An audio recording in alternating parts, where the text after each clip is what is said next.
Dr. Naomi Carter, a highly skilled but often underestimated black trauma surgeon, boards a flight hoping to escape the demands of her high-pressure career.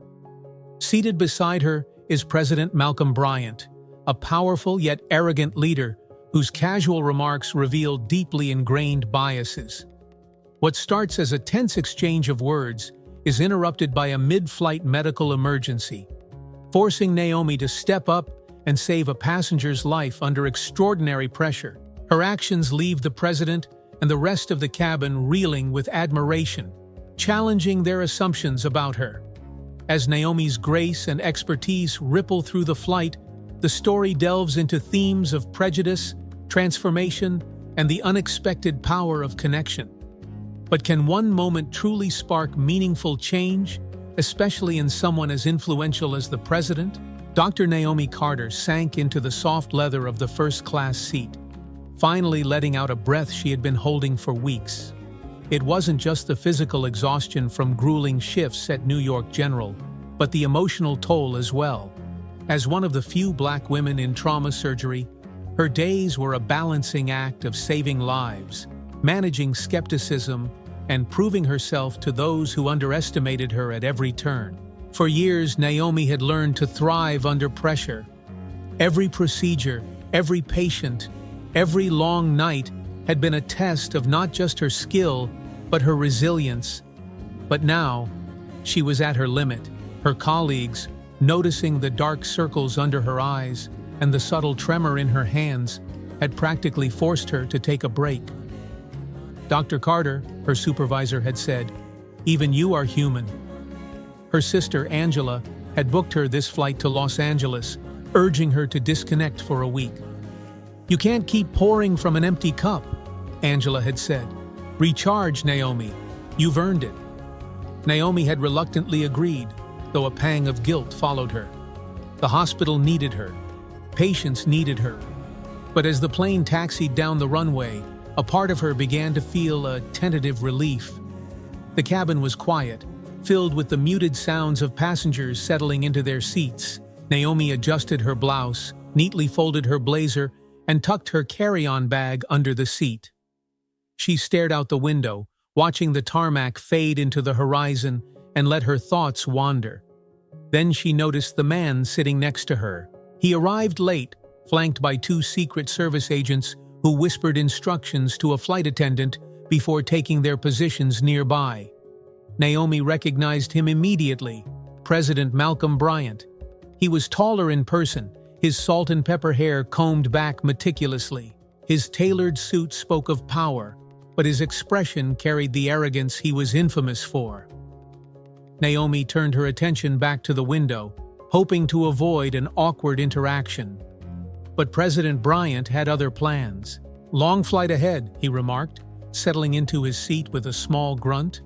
Naomi nodded politely. "Yes, it is." He glanced at her, his eyes flickering with curiosity. "Business or pleasure?" "Neither, really.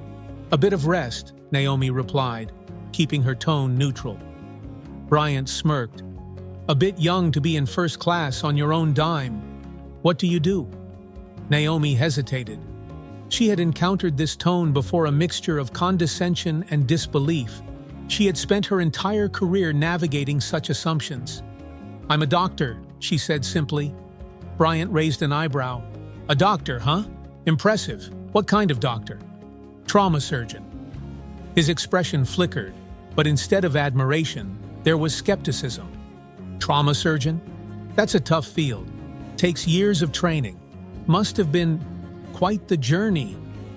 Naomi could hear the unspoken questions in his tone. She met his gaze, her calm exterior belying the frustration simmering beneath. "It was, and worth every step." Bryant nodded slowly, but the conversation ended there, leaving an uncomfortable silence between them. Naomi turned back to the window, hoping to retreat into her thoughts, but her mind was restless. Her phone buzzed in her pocket, a last-minute text from Angela. "Have fun. Remember, the world can wait for you for a few days." Naomi smiled faintly, tucking the phone away. The plane leveled off after takeoff, and Naomi let herself relax, even as President Bryant's presence loomed beside her. He made occasional remarks to the flight attendants, each tinged with impatience or entitlement. Naomi ignored him, focusing instead on the book she had brought, though her thoughts wandered. Hours into the flight, Naomi felt the familiar ache of tension creeping into her shoulders. She thought about her last month at the hospital, the endless shifts, the nights spent comforting families, the moments of triumph and heartbreak in the operating room. Her colleagues were right, she needed this break. She glanced at Bryant, who was reviewing documents with a scowl. His presence reminded her of the challenges she faced daily. People like him often doubted her capabilities before she even stepped into a room. But Naomi had learned to let her work speak for itself. As the flight attendants began serving dinner, a subtle act of kindness caught Naomi off guard. A young woman across the aisle, traveling with a fussy toddler, was struggling to balance her tray and calm her child. Before Naomi could react, a middle-aged man in economy slipped forward, offering to hold the child while she ate. The woman hesitated, but then smiled gratefully, handing over her son. The man played peekaboo, earning giggles from the toddler and smiles from the passengers nearby. Naomi felt a warmth spread through her chest. Moments like these reminded her of the quiet decency that still existed in the world. Bryant, observing the exchange, chuckled. Guess there's still hope for humanity after all. Naomi raised an eyebrow but said nothing, unsure if the comment was genuine or laced with sarcasm. As the flight continued, Naomi found herself reflecting on her own moments of kindness, small gestures that had left lasting impressions. The patient who had written her a heartfelt letter after a life-saving surgery, the family who had sent her flowers, not for her skill, but for the compassion she had shown in their darkest hour. Naomi carried these moments with her, using them to anchor herself when the weight of her work felt too heavy.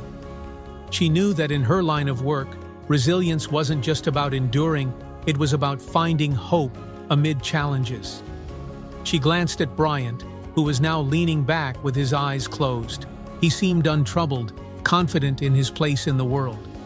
Naomi wondered if he had ever been truly tested, if he had ever faced the kind of doubt and dismissal she had overcome daily.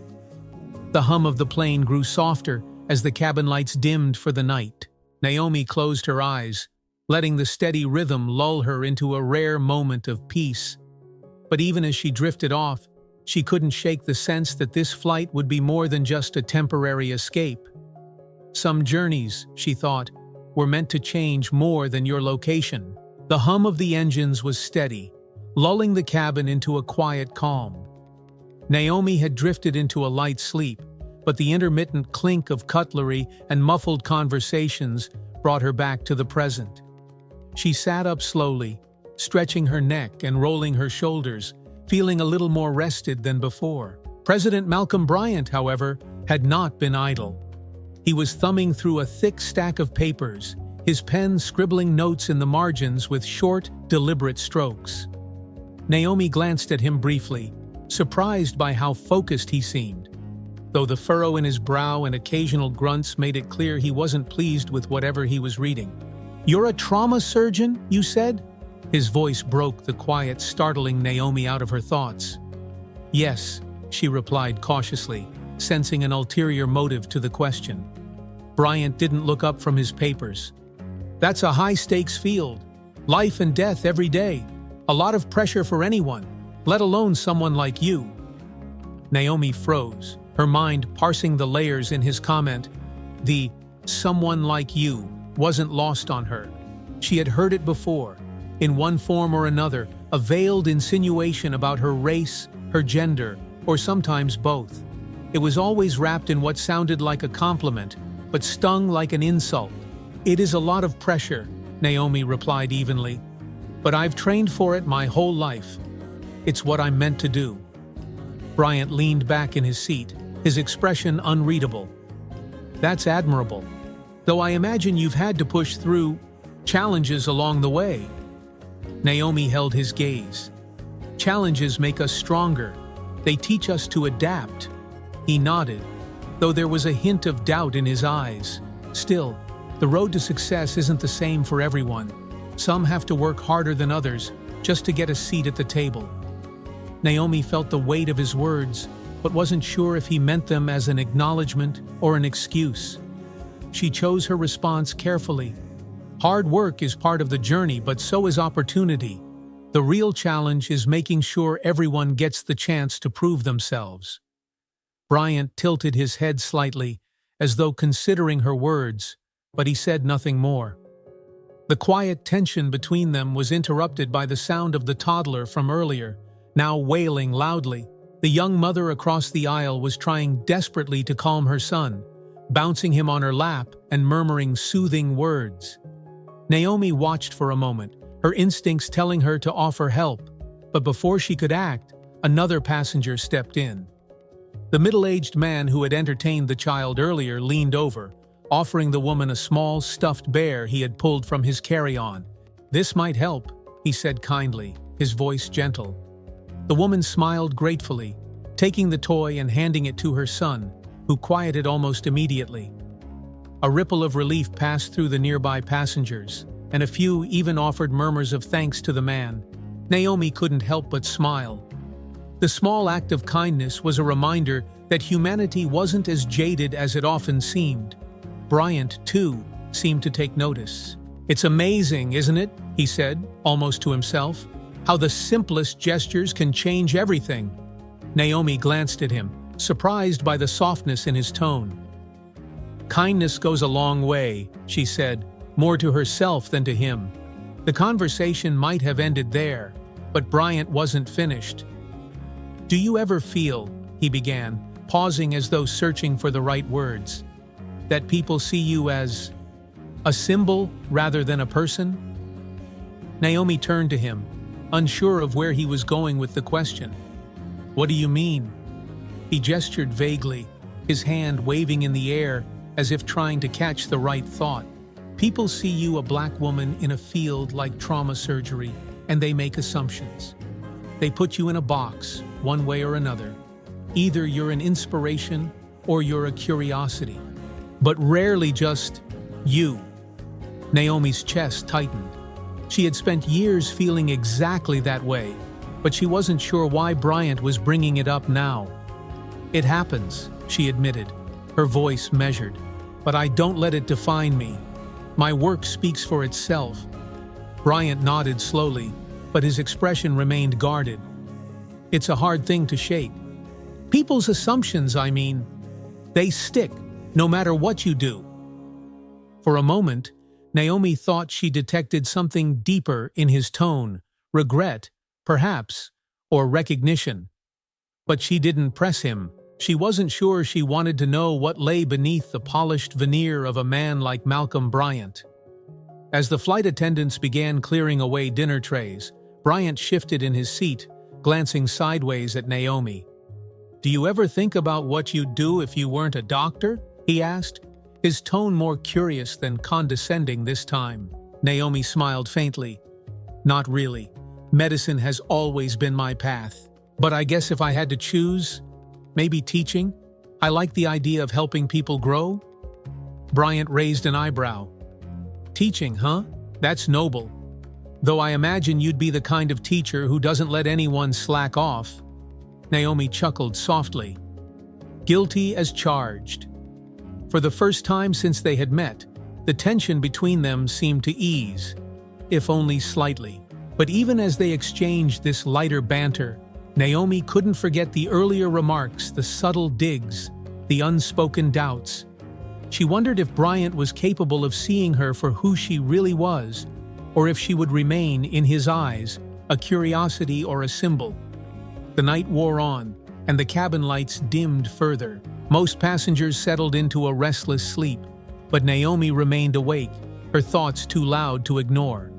She replayed the conversation with Bryant in her mind, dissecting every word, every tone.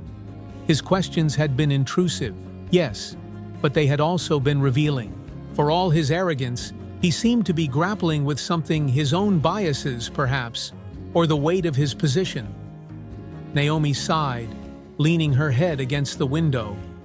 She didn't have the energy to solve the puzzle of Malcolm Bryant tonight, but as the plane flew steadily through the darkness, she couldn't shake the feeling that their paths had crossed for a reason. Some lessons, she knew, were meant to be learned the hard way. The cabin lights remained dim, the quiet punctuated only by the hum of the engines and the occasional cough or shuffle of passengers. Dr. Naomi Carter leaned back in her seat, her thoughts circling like the plane above the dark expanse of the earth below. President Malcolm Bryant had fallen silent, seemingly lost in his own musings, though Naomi doubted he had retreated entirely. She studied his profile from the corner of her eye, the furrowed brow, the rigid posture, the way his fingers still tapped restlessly against the armrest. He had asked questions earlier that lingered in her mind, though she hadn't entirely liked the way he had framed them. His words about people being symbols instead of individuals had struck a nerve. She had spent her life proving herself to people like him, people who saw only what they expected, rather than the reality of who she was. Yet, here he sat, someone who wielded the kind of influence she would never have, wrestling with those same assumptions. The turbulence began as a faint jolt, almost imperceptible, but it soon grew into a steady rumble that caused the plane to shudder. Passengers stirred, some gripping their armrests, while others glanced nervously at the flight attendants for reassurance. Naomi stayed calm, her training kicking in automatically. She watched the attendants, who remained composed, signaling to the passengers that there was no cause for alarm. Across the aisle, the young mother held her sleeping toddler closer, her lips pressed into a thin line. Bryant, who had been reclined with his eyes closed, sat up abruptly. "Bit rough," he muttered, his voice tinged with annoyance rather than fear. "Turbulence is normal," Naomi said quietly, her tone matter-of-fact. Bryant gave her a sidelong glance. "I suppose you're an expert on that too?" Naomi didn't bite.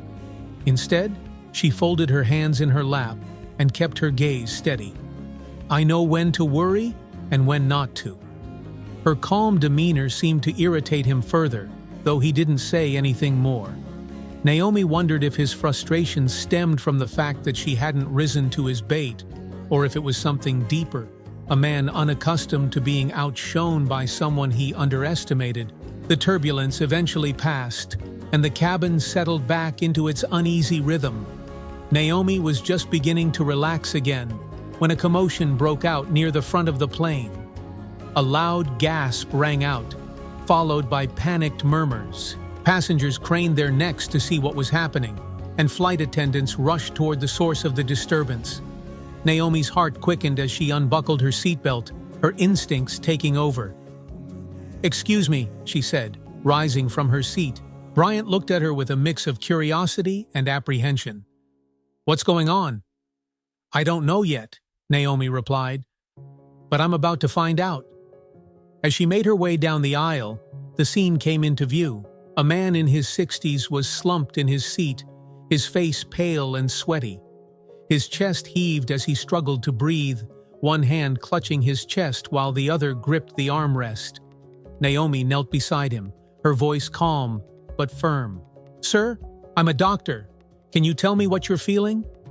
The man's wife, seated next to him, was in tears. "He said his chest felt tight, and now he can't breathe properly."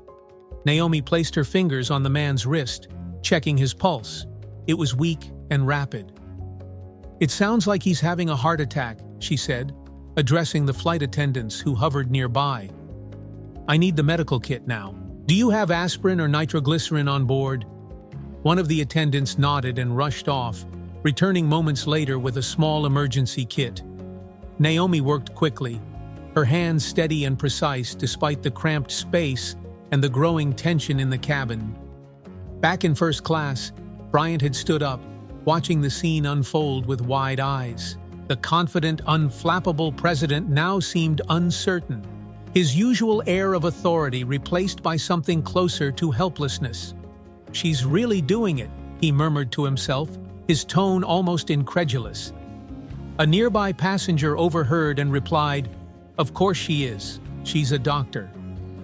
Bryant said nothing, but his expression shifted as he continued to watch.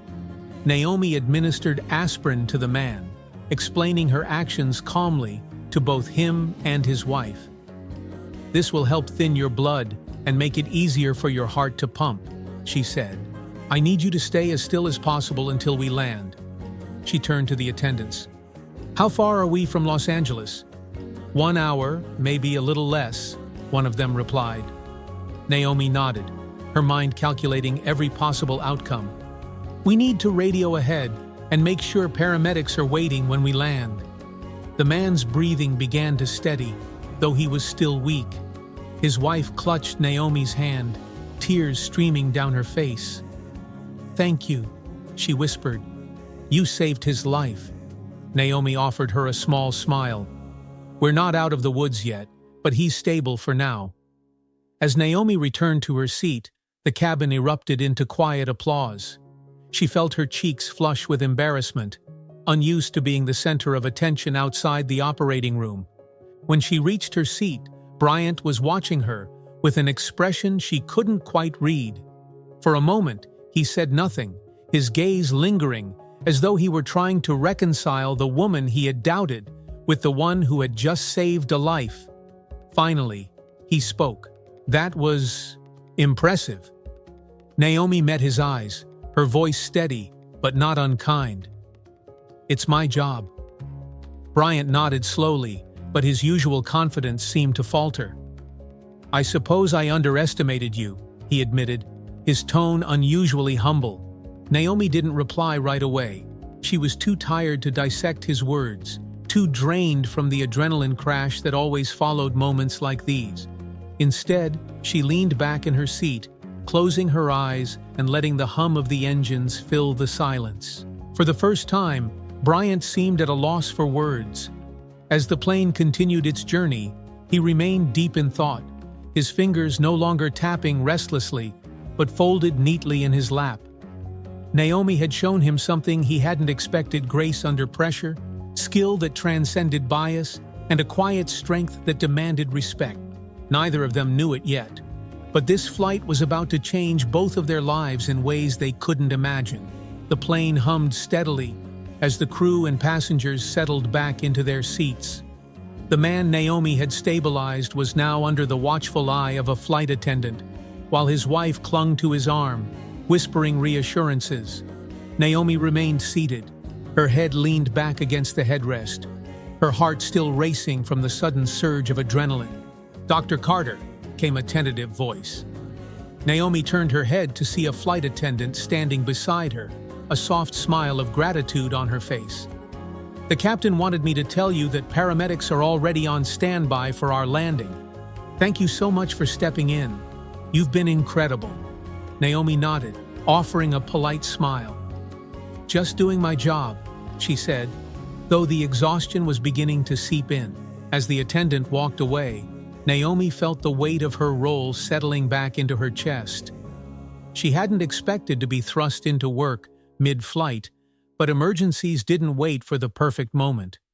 She was proud of her quick response, but equally aware of how these situations always left her drained, both physically and emotionally. Her thoughts were interrupted by the sound of President Bryant clearing his throat beside her. Naomi turned to find him sitting rigidly, his eyes flickering between her and the aisle. "You handled that exceptionally well," he said, his voice subdued, almost hesitant. Naomi arched an eyebrow, unsure if his comment carried genuine respect or a lingering trace of doubt. "It's what I was trained for," she replied simply. Bryant shifted uncomfortably, his usual self-assurance noticeably absent. "Look, I'll admit it. When you said you were a trauma surgeon, I didn't expect... you didn't expect me to be good at it?" Naomi interjected, her tone calm but pointed. Bryant winced slightly, his face flushing. "That's not what I meant." "Then what did you mean?" Naomi asked, meeting his gaze directly. For a moment, Bryant struggled to find the words. "I've spent my career surrounded by people who talk a big game but can't back it up," he said finally.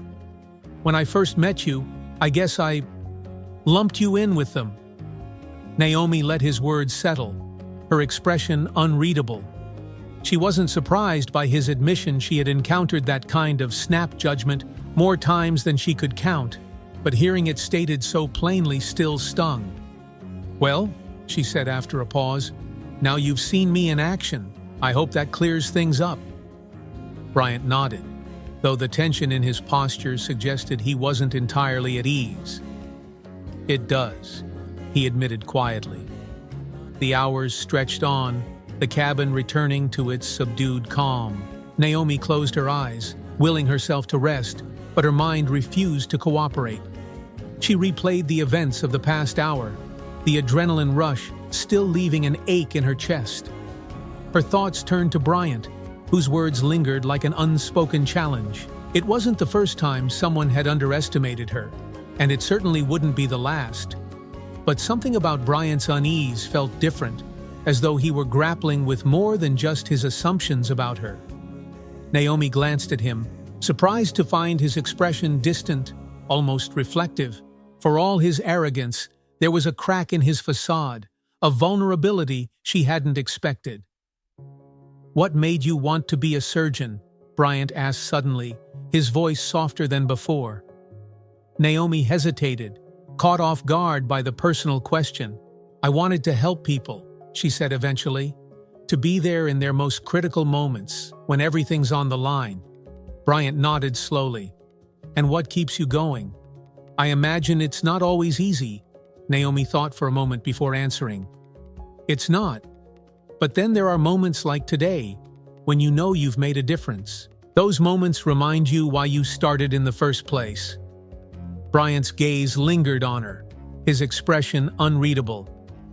"That's admirable," he said finally. As the plane descended toward Los Angeles, the cabin grew livelier, passengers stirring as they prepared for landing.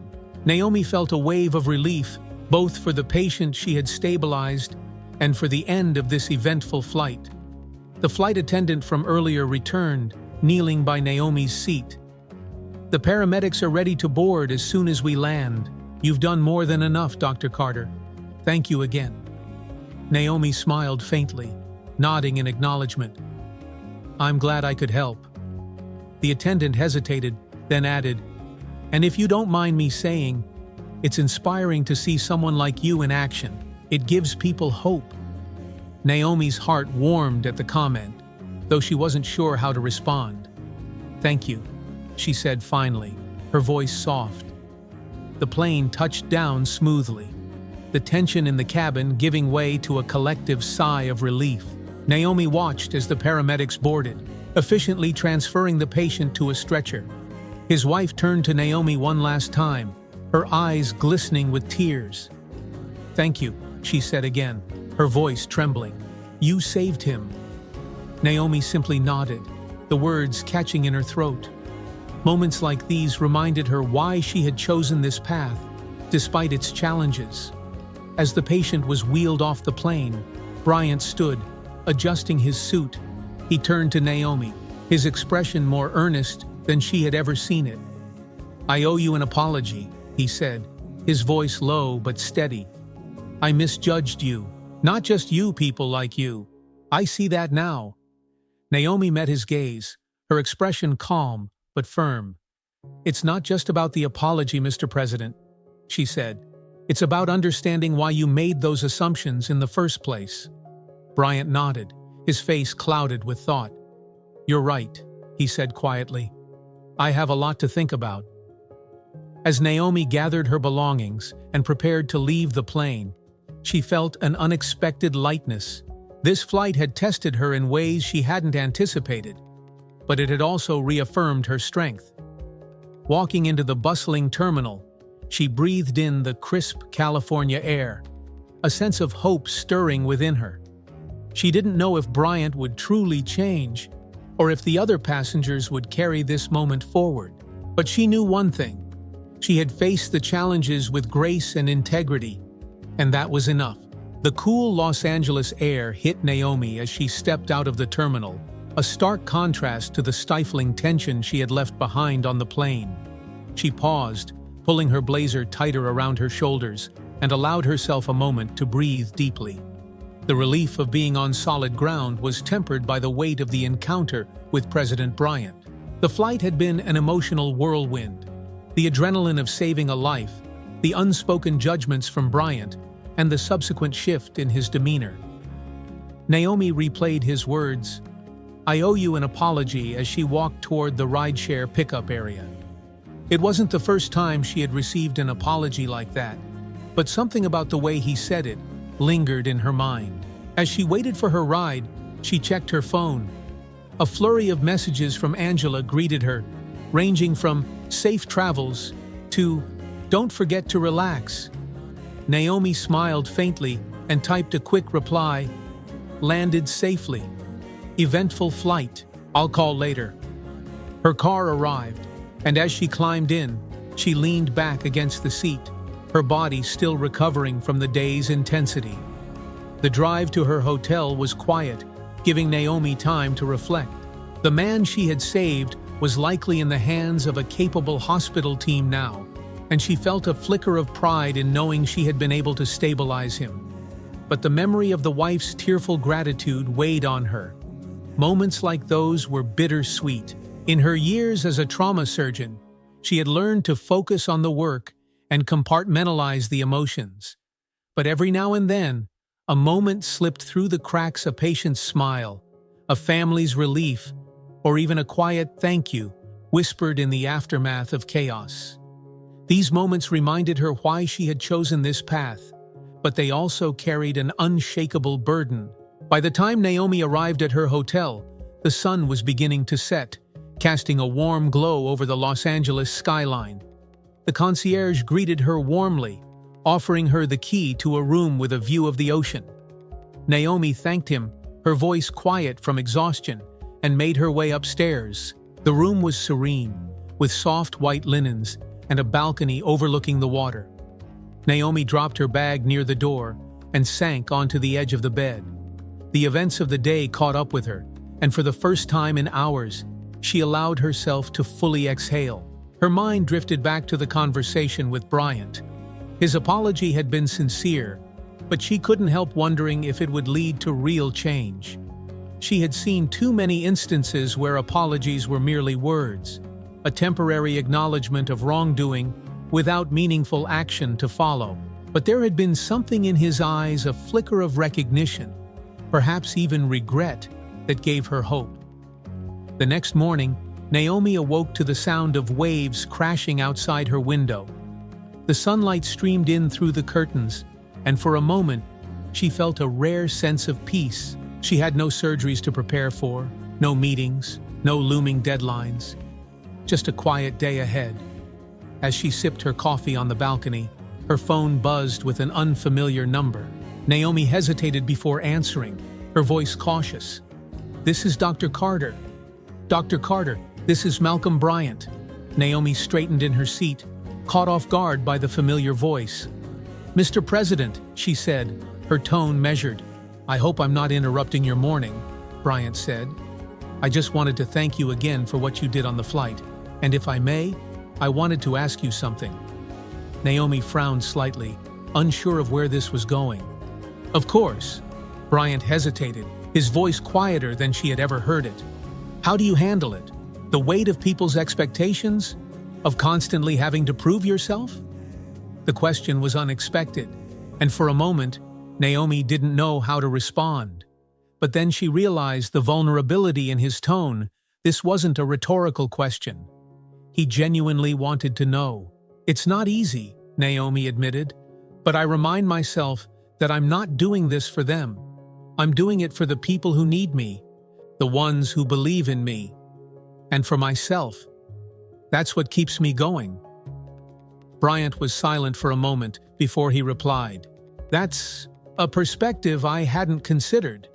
I think I've spent too much of my life worrying about what people expect of me, and not enough on why I'm in this position in the first place." Naomi didn't respond immediately. She could hear the weight in his words, the unspoken struggle beneath them. "You have the power to change things," she said finally. "Not just for yourself, but for others. If you see what needs to be done, do it." Bryant let out a soft chuckle, though it lacked humor. You make it sound simple. It's not, Naomi said, her voice firm. But it's necessary. After the call ended, Naomi stared at her phone, unsure of what to make of the conversation. Bryant's tone had been different, not the arrogant, self-assured man she had met on the plane, but someone grappling with questions he had avoided for too long. Naomi hoped that their interaction had planted a seed. She knew change didn't happen overnight, but she also believed in the power of moments, small, pivotal experiences that could shift a person's perspective. Later that day, as Naomi strolled along the beach, she noticed a young woman struggling to assemble a kite while her child tugged impatiently at her hand. Without thinking, Naomi approached. "Need a hand?" she offered. The woman looked up, surprised, but then smiled gratefully. "Yes, please. I think I'm missing a step." Naomi crouched down, her fingers deftly connecting the pieces of the kite. Within minutes, it was soaring above the sand, the child's laughter filling the air. "Thank you so much," the woman said. "You didn't have to stop." Naomi smiled, brushing the sand from her hands. Sometimes, a little help is all it takes. As she walked away, she felt lighter, the day's tension easing. Kindness, she realized, had a way of creating ripples, whether it was saving a life at 30,000 feet or helping a stranger on a beach. Naomi didn't know if Bryant would act on what he had learned, but she knew this much. Every small act, every choice to be better, mattered. The soft sound of the waves crashing against the shore filled the room as Naomi stared at her reflection in the bathroom mirror. Her morning had been peaceful, yet the weight of yesterday's flight still lingered. President Bryant's phone call had been a surprising turn. His question about carrying the burden of expectations had felt deeply personal, revealing a side of him she hadn't anticipated. As she tied her hair back and prepared for the day, her thoughts wandered to his final words on the call. "You make it sound simple." Naomi knew better than most that change was anything but simple. Still, his acknowledgement of her perspective had been a small victory, even if she wasn't entirely convinced it would translate into meaningful action. Naomi spent her morning exploring the streets of Santa Monica, taking in the sun-drenched boulevards and ocean breeze. She stopped at a small cafe, ordering an iced coffee and settling into a seat by the window. The aroma of fresh pastries wafted through the air, and for the first time in weeks, Naomi felt the stirrings of genuine relaxation. She was halfway through her coffee when her phone buzzed. She glanced at the screen, a breaking news alert. Curious, she clicked the notification, and her brow furrowed as the headline filled the screen. President Bryant draws criticism for dismissive remarks during press briefing. Naomi's stomach tightened as she skimmed the article. Bryant had been questioned about diversity and inclusion during a recent address, and while his words weren't overtly inflammatory, they carried an unmistakable undertone of defensiveness. "It's not about ticking boxes or meeting quotas," he had said. "True leadership comes from ability, not from trying to fill some societal checklist." Naomi felt a pang of frustration. While she understood his aversion to tokenism, his remarks undermined the importance of creating opportunities for those who had long been excluded from seats of power. She couldn't help but think of their conversation the day before, had none of it resonated with him. Later that afternoon, Naomi received another call from Bryant. This time, his voice carried an edge of urgency. "Dr. Carter," he began, "I'm sure you've seen the news." "I have," Naomi replied evenly, her tone betraying none of her emotions. Bryant sighed audibly. "The press is twisting my words. That wasn't what I meant." "Then what did you mean?" Naomi asked, her voice calm but firm. There was a long pause on the other end of the line. "I was trying to say that merit should matter more than labels," he said finally. "Merit," Naomi echoed. "Do you think everyone has the same chance to prove their merit?" Bryant hesitated. I'm not saying there aren't barriers, but focusing on identity alone risks overshadowing actual ability. Naomi's grip on the phone tightened. Mr. President, the problem isn't focusing on identity. It's recognizing that identity has been a barrier for too many people for too long. You can't ignore the systemic obstacles people face and call it a meritocracy. Bryant was silent, his earlier confidence seemingly shaken. I didn't think about it that way, he admitted quietly. Then maybe it's time you did, Naomi said gently. Because words like yours, even if unintended, send a message to people who've worked twice as hard to get half as far. It tells them they don't belong. Their conversation lingered in Naomi's mind long after it ended. She could tell Bryant was grappling with her words, but whether it would lead to meaningful introspection or defensiveness, she couldn't say. To clear her mind, Naomi decided to visit the boardwalk. The salty air and cheerful chaos of vendors and street performers helped her shake off some of the frustration from the call. As she wandered, she noticed a small crowd gathered around an older man playing a weathered violin. His music was soulful, filled with a kind of quiet resilience that resonated deeply with her. She watched as a child approached the musician, clutching a dollar bill in his small hand. The man paused mid-song, kneeling to accept the offering with a smile and a soft, "Thank you, young man." The boy beamed, running back to his parents as the musician resumed playing. Naomi found herself smiling, her heart warming at the simplicity of the exchange. Moments like these reminded her that the world wasn't all cynicism and division. Kindness, however small, had the power to bridge gaps and shift perspectives. That evening, Naomi returned to her hotel to find an email waiting for her. The subject line read, "Follow-up from President Bryant." She opened it, her curiosity piqued. The message was brief but sincere. "Dr. Carter, thank you for taking the time to speak with me today.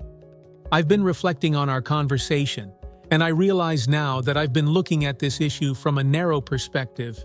Your insight has given me a lot to think about, and I hope we can continue this dialogue. Change takes time, but I want to understand how I can do better. Sincerely, Malcolm Bryant." Naomi read the email twice, her emotions conflicted. Part of her was still frustrated by his earlier remarks, but another part saw the glimmer of genuine willingness to learn. It wasn't a complete transformation, but it was a start. The next morning, Naomi found herself on a quiet stretch of beach, her thoughts clearer than they had been in days. She thought about the countless moments in her life where she had been underestimated or dismissed, and how those moments had fueled her determination.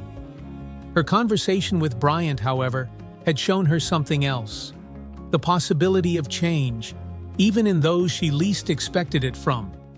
It wasn't guaranteed, and it wouldn't be easy, but it was worth striving for. As the tide lapped at the shore, Naomi made a silent promise to herself to keep advocating, to keep pushing for change, and to never let others' assumptions define her worth.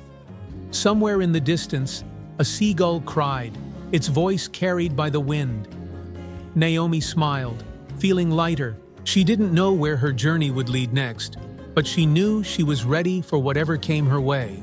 The rhythmic sound of the waves filled Naomi's ears as she walked along the beach, her sandals in one hand and the soft sand between her toes.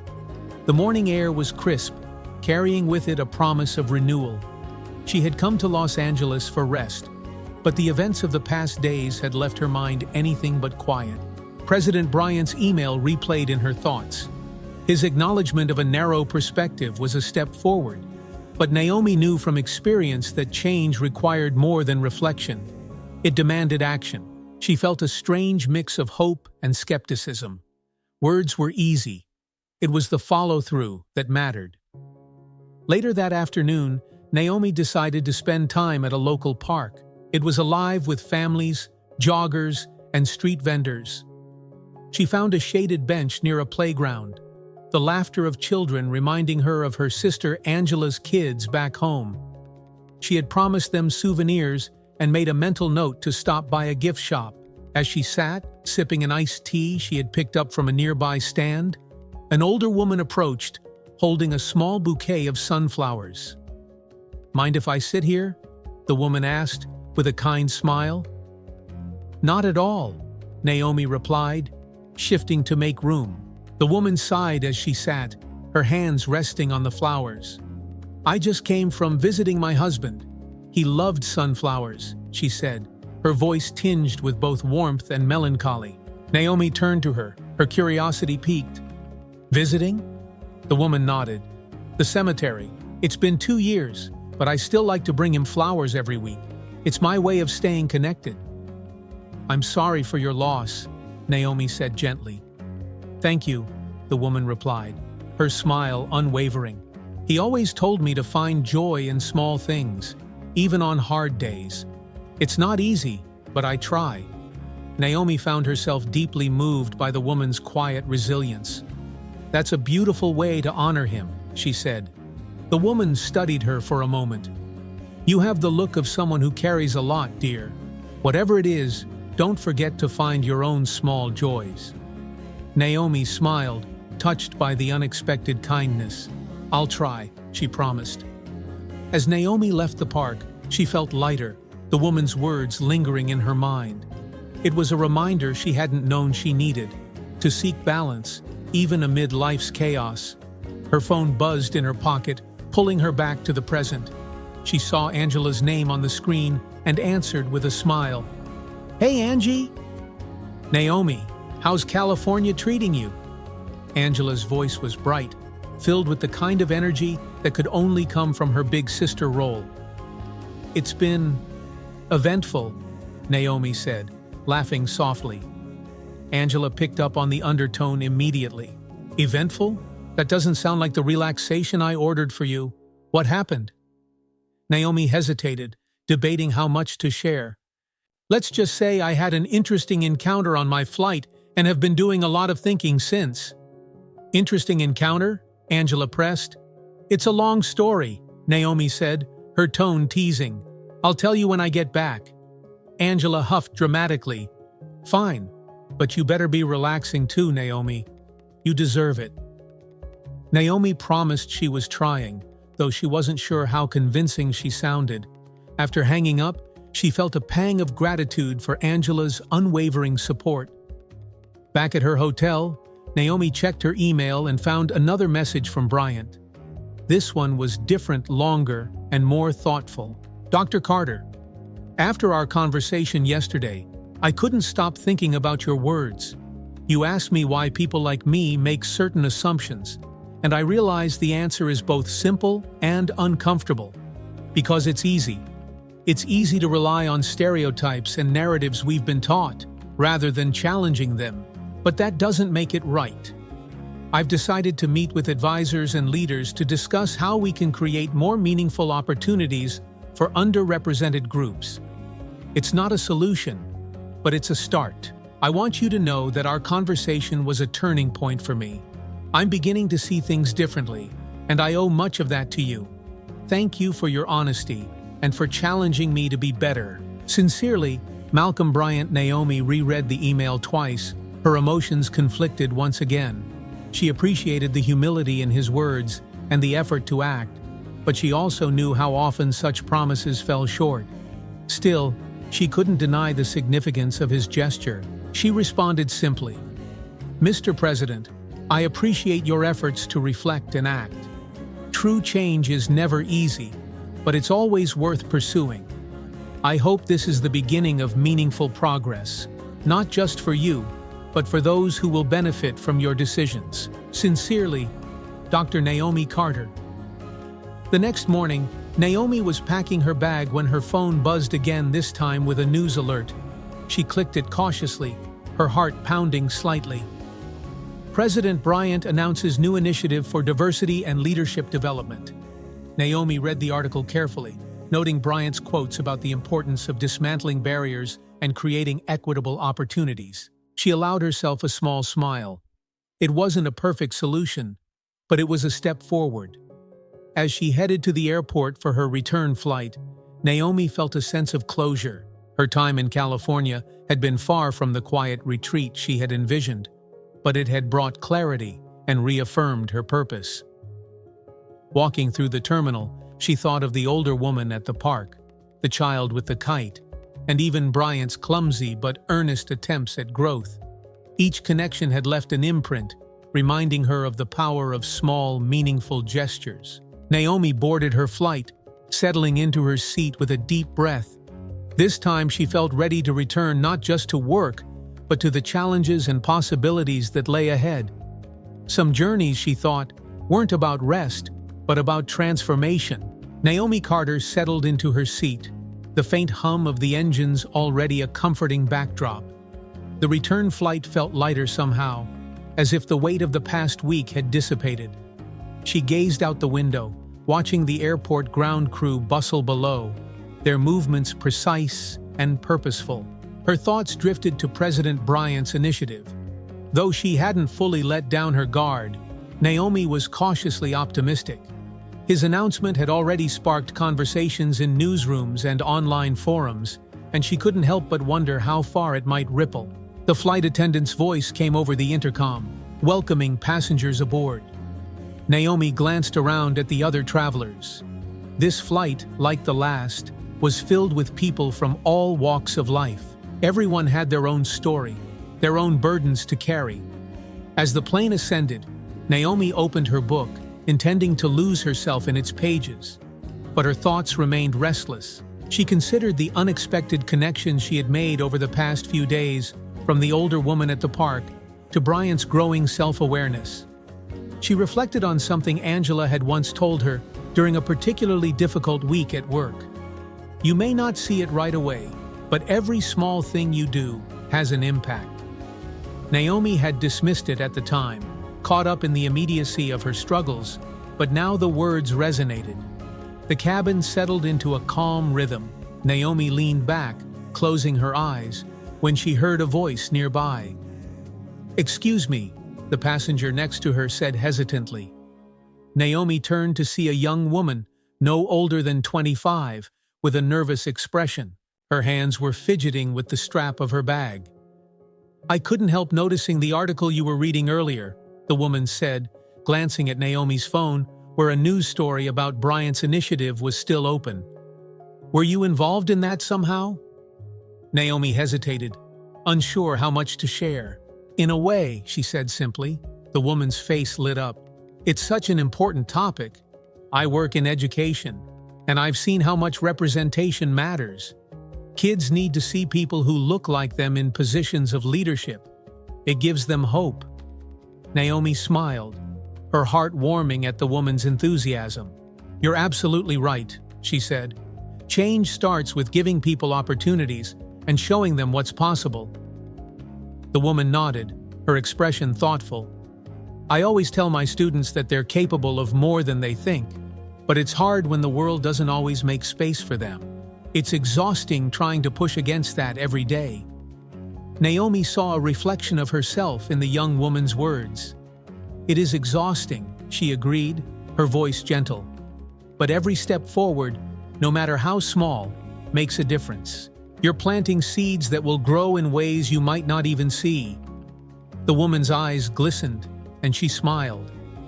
"Thank you. That's exactly what I needed to hear." The conversation lingered in Naomi's mind as the flight continued. She thought about the seeds she had planted not just with Bryant, but throughout her career. The patients she had saved, the young medical students she had mentored, and even the simple acts of kindness she had offered to strangers. Her life had been shaped by people who believed in her when others doubted her, and now she was passing that belief on to others. It was a legacy she hadn't fully appreciated until now. Midway through the flight, a familiar voice caught Naomi's attention. "Dr. Carter." She turned, startled, to see one of the flight attendants from her flight to Los Angeles. The young woman's name tag read Mia, and her smile was wide and genuine. "Good to see you again," Mia said, her eyes bright with recognition. "You left quite an impression on all of us last week." Naomi chuckled softly. "It was an eventful flight." "That's putting it mildly," Mia said with a laugh. "We've been talking about you ever since. You were incredible under pressure." "Just doing my job," Naomi replied, though she felt a flush of pride. Mia's expression grew more serious. "You know, watching you handle that situation made me think about my own career. I've been considering going back to school, maybe for nursing or even med school. Seeing you reminded me that it's never too late to chase something bigger." Naomi's heart swelled. "It's definitely not too late," she said. "If that's your dream, go for it. The world needs more people who care." Mia nodded, her smile returning. "Thank you. I just wanted to say that before the flight ends. You made more of an impact than you realize." As Mia walked away, Naomi stared out the window, the clouds stretching endlessly across the sky. It struck her how interconnected their lives were, how one moment could inspire a chain reaction in ways she might never fully understand. When the plane landed, Naomi gathered her things and prepared to disembark. The young woman who had sat next to her offered a shy wave as they parted ways, and Mia gave her a final, grateful smile. Walking through the terminal, Naomi felt a quiet sense of fulfillment. The connections she had made, brief but meaningful, reminded her of the power of perseverance and the ripple effect of kindness. As she stepped into the bustling airport, she knew her journey was far from over. But for the first time in a while, she felt ready to face whatever came next, confident in the knowledge that every small action mattered. The air in New York was cooler than Naomi had expected. Stepping off the curb outside the terminal, she inhaled deeply, savoring the familiarity of home. The week in California had left her with more than she had anticipated. Moments of connection, unexpected challenges, and the realization that even small actions could inspire meaningful change. As she waited for her cab, Naomi's thoughts drifted to President Bryant's latest initiative. She had read more about it on The Flight, a series of programs designed to foster leadership opportunities for underrepresented groups. The plan wasn't perfect, but it was a start. Knowing she had played a role in planting that seed left her with a quiet sense of satisfaction. The honk of a horn pulled her from her thoughts. A yellow cab pulled up, and Naomi slid into the back seat, giving the driver her address. As the car weaved through the familiar chaos of the city, she stared out the window, reflecting on what awaited her at the hospital. The following morning, Naomi stepped into the bustling halls of New York General.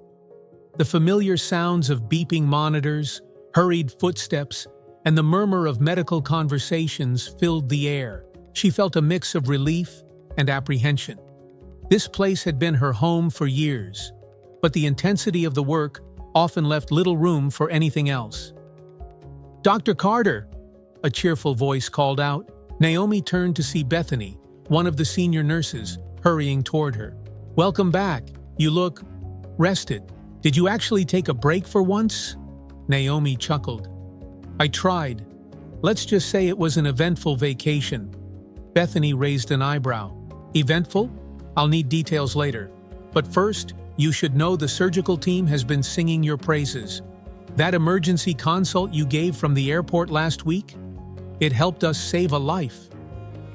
Naomi felt a pang of surprise. She had almost forgotten about the call she'd taken while waiting for her flight. "That's great to hear," she said. "How's the patient?" "Recovering well," Bethany replied, "and grateful. His family left a note for you, said your advice was the turning point." Naomi smiled, touched by the gesture. "Thanks, Bethany. I'll catch up with you later." As the day unfolded, Naomi found herself slipping back into the rhythm of her work. The surgical cases were demanding, but she felt a renewed sense of purpose. Each patient, each decision, reminded her of why she had chosen this path. That afternoon, as she reviewed charts in her office, a knock on the door interrupted her. She looked up to see Dr. Rahul Singh, a junior surgeon she had mentored, standing hesitantly in the doorway. "Dr. Carter, do you have a moment?" he asked. "Of course," Naomi said, gesturing for him to sit. Rahul looked nervous, his hands fidgeting in his lap. "I just wanted to say thank you. for everything you've taught me. I know I still have a lot to learn, but your guidance has made a huge difference." Naomi smiled warmly. "Rahul, you're doing great.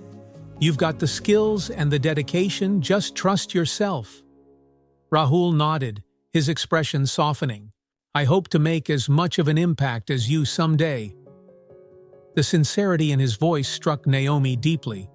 Moments like these reminded her of the ripple effect her work could have not just on patients, but on the next generation of doctors. That evening, Naomi finally called Angela, settling onto her couch with a cup of tea. "Naomi, I was starting to think you'd forgotten about me," Angela teased. "Never," Naomi said, smiling. "I've just been busy catching up at the hospital." "So," Angela said, her tone shifting to curiosity, "are you finally going to tell me what happened on that flight?" Naomi recounted the story, saving the man mid-flight, her tense exchanges with Bryant, and the surprising connections she had made along the way. Angela listened intently, her occasional interjections filled with awe and indignation. "You're telling me the President of the United States had the nerve to question you?" Angela exclaimed. "He did," Naomi said, laughing softly. "But he also apologized, and he's trying to make changes now." Angela was quiet for a moment before saying, "Sounds like you made quite an impression on him. I'm proud of you, Naomi. You always find a way to inspire people, even when they don't deserve it." "Thanks, Angie," Naomi said, her voice soft. "I just hope it sticks." After hanging up, Naomi sat in the quiet of her apartment, reflecting on Angela's words. Inspiring others wasn't something she set out to do intentionally. It was a byproduct of doing the work she loved. Her thoughts turned to the passengers she had connected with, from the flight attendant dreaming of med school to the young teacher passionate about her students. Each conversation had reminded her that her impact extended far beyond the operating room. Naomi glanced at her bookshelf, her eyes landing on a framed photo of her late mentor, Dr. Evelyn Monroe. Evelyn had been one of the first people to believe in Naomi's potential, pushing her to pursue surgery despite the odds. "You always told me to keep going," Naomi murmured to the photo. "And I will." The next day, Naomi returned to work with a renewed sense of purpose. As she scrubbed in for her first surgery, she felt a quiet confidence settle over her. She didn't need grand gestures or public recognition to know she was making a difference. In her heart, she carried the knowledge that every patient she treated, every colleague she mentored, and every challenge she faced added to a legacy of perseverance and hope. Naomi Carter sat in her office, her hands folded neatly on the desk as the last rays of sunlight filtered through the blinds. It had been a long day at New York General, 3 surgeries, 2 consults, and a quick stop by the ICU to check on a recovering patient. Yet, despite the exhaustion settling into her bones, Naomi felt an unusual sense of clarity. Her thoughts wandered back to the events of the past week. The flight that had begun as a hopeful escape had turned into an unexpected crucible of connection and change. President Bryant's emails, the lives she had touched mid-flight, and even the conversations with strangers along the way, they all lingered in her mind, forming a tapestry of resilience and growth. The buzz of her phone interrupted her thoughts. She glanced at the screen, recognizing the White House seal in the email header. Subject: a note of gratitude. Naomi opened the message, her curiosity tinged with a hint of wariness. "Dr. Carter, I wanted to take a moment to thank you once again. Your insights, both during and after our flight, have left a lasting impact. Yesterday, I had the privilege of meeting with leaders from various communities, listening to their experiences and understanding the barriers they face. It's only a start, but I'm committed to turning these conversations into meaningful action. You reminded me of something I had lost sight of, that leadership isn't about being right all the time. It's about listening, learning, and doing better. For that, I'm grateful. Sincerely, Malcolm Bryant." Naomi leaned back in her chair, the corners of her lips lifting into a small smile. She appreciated the humility in Bryant's words, and for the first time, she allowed herself to believe that his intentions were genuine. The next morning, Naomi arrived at the hospital to find a surprise waiting for her in the break room. A small group of nurses and junior doctors had gathered, holding a cake with the words, "Thank you, Dr. Carter," written in bold, colorful icing. "What's this about?" Naomi asked, genuinely surprised. Bethany stepped forward with a grin. "This is for being the person we all look up to, for saving lives, inspiring us, and never losing your cool even when we all panic." The room erupted in laughter, and Naomi couldn't help but chuckle. "Seriously, Naomi," Bethany continued, her tone softening, "you make us all want to do better. We just wanted you to know how much we appreciate you." Naomi felt her chest tighten with emotion as she looked around the room. These were her colleagues, her team, her people. Their acknowledgement meant more to her than they could possibly know. "Thank you," she said, her voice steady despite the lump in her throat. "I couldn't do any of this without all of you." Later that day, Naomi received a call from Mia, the flight attendant she had met on her journey. "Dr. Carter, I hope I'm not bothering you," Mia said, her voice bright. "Not at all," Naomi replied warmly. "What's on your mind?"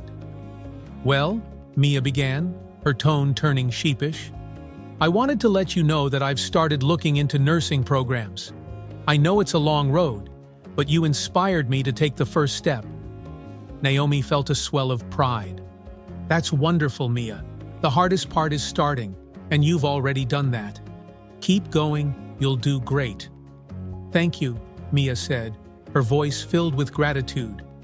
"I just wanted you to know how much of a difference you made for me." That evening, Naomi returned home to her quiet apartment. She poured herself a cup of tea and settled onto the couch, reflecting on the whirlwind of the past few days. She thought of the lives she had touched: Bryant, the passengers on the plane, her colleagues, and even strangers like Mia. Each connection, no matter how brief, had created ripples she might never fully see. Naomi picked up her phone and sent a message to Angela. "Thank you for pushing me to take that vacation. It turned out to be exactly what I needed." Angela's reply came almost immediately. "I knew it would be. Proud of you, sis." Naomi set her phone aside, letting herself bask in the quiet satisfaction of knowing she had made a difference, not just through her work, but through her presence and her willingness to connect. As she prepared for bed, Naomi stood by her window, looking out at the city lights. She felt a deep sense of gratitude for the journey she had been on, not just the flight to Los Angeles, but the larger journey of her life. It had been filled with challenges, but each one had shaped her into the person she was today. She knew the road ahead wouldn't be easy. There would still be biases to confront, lives to save, and systems to challenge. But Naomi also knew she was ready, because every step forward, no matter how small, was worth it. And with that thought, Naomi turned off the light, the glow of the city fading as she embraced the promise of a new day. As Naomi Carter closed her eyes that night, she felt a sense of peace she hadn't experienced in years. Her journey, both on the plane and through life, had reminded her of the power of resilience, the importance of kindness, and the ability of even small actions to inspire meaningful change. Every challenge she had faced had shaped her into the woman she was, a skilled surgeon, a compassionate mentor, and a voice for those who needed encouragement to keep going. Naomi didn't have all the answers, but she knew one thing for certain: the world could change. One connection, one conversation, and one choice at a time. And as she drifted off to sleep, the city's lights sparkling beyond her window, she felt ready to embrace whatever tomorrow might bring. If you enjoyed this story of perseverance, hope, and the power of human connection, don't forget to like this video and subscribe to our channel for more inspiring stories. Let's keep the conversation going. Share your thoughts in the comments and let us know what inspires you to make a difference. Together, we can spread positivity and create ripples of change in our own lives and communities. Thank you for watching, and we'll see you in the next story.